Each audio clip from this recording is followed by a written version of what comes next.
नमस्कार साथियों, आप सभी को विश्व के सबसे बड़े गणतंत्र लोकतंत्र यानी आज ही 26 जनवरी को लागू हुआ था। आखिर 26 जनवरी को ही क्यों लागू हुआ था संविधान, ये हमारे दिमाग में क्वेश्चन आता है।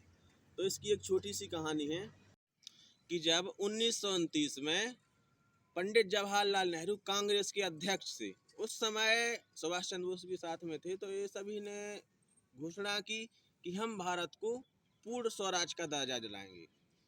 कांग्रेस में कुछ लोग ऐसे थे जो कहते थे कि चलो ठीक है, हमें जो इंग्लैंड है, ब्रिटिश है उस समय का, कि हमें एक डोमिनेटेड नेशन ही दे दें। लेकिन जो पंडित जवाहरलाल नेहरू जी हैं और सुभाष चंद्र बोस जी हैं, ये कहते नहीं, हमें डोमिनेटेड नहीं बल्कि हमें पूर्ण स्वराज का दर्जा चाहिए।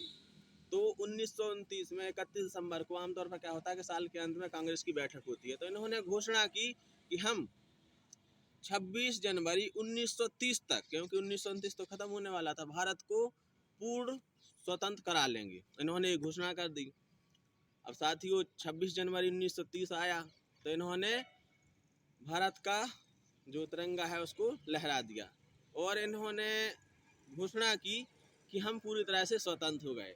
लेकिन जब ब्रिटिश वालों को पता चला कि अभी तुम कहाँ स्वतंत्र भैया, अभी तो हम हैं, तो ये आए और इन्होंने, कहा जाता है कि लाठियां भांजी, जैसा कहीं लिखा है कहीं नहीं लिखा है, और जो झंडा था भारत का वो फेंक दिया।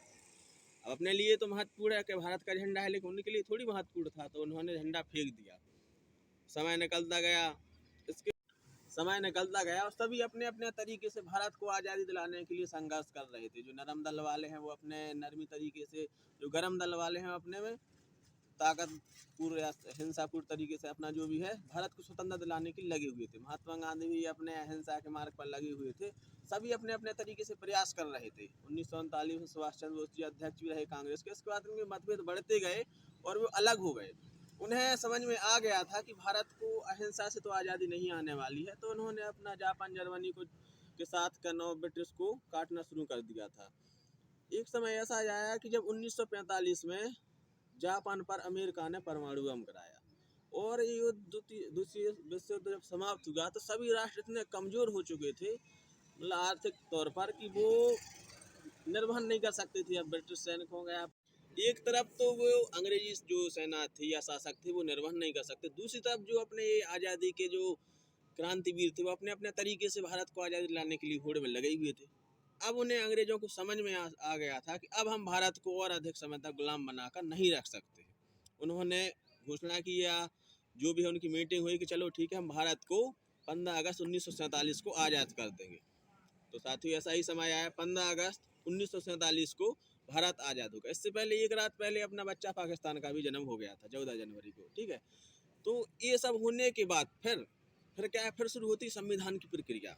तो संविधान की प्रक्रिया, जो संविधान लिखा नहीं गया था, संविधान को अलग अलग देशों से बटोरा गया था। अमेरिका से कुछ लिया गया था, फ्रांस से कुछ लिया गया था, इंग्लैंड से कुछ, ऐसा मतलब लिया गया था, उसमें से छांटा गया था, फिर उसको हस्तलिखित लिखा भी गया, लेकिन सबसे पहले उसको छांटा गया था। तो ये प्रक्रिया 2 वर्ष 11 महीने कुछ दिन लगते हैं।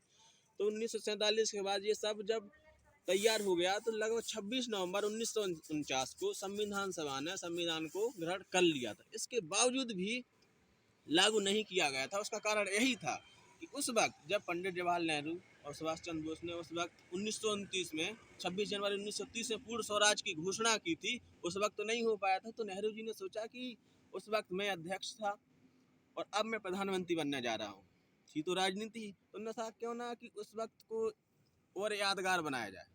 तो उन्होंने कहा कि थोड़ा और रोक दो, नवंबर के बाद फिर 26 जनवरी 1950 को ने इसी को यादगार बनाने के लिए लागू किया था। तो यही कारण है कि 26 जनवरी 1950 को अपना संविधान लागू हुआ था, और लागू होती ही भारत का सबसे विस्तृत लंबा संविधान।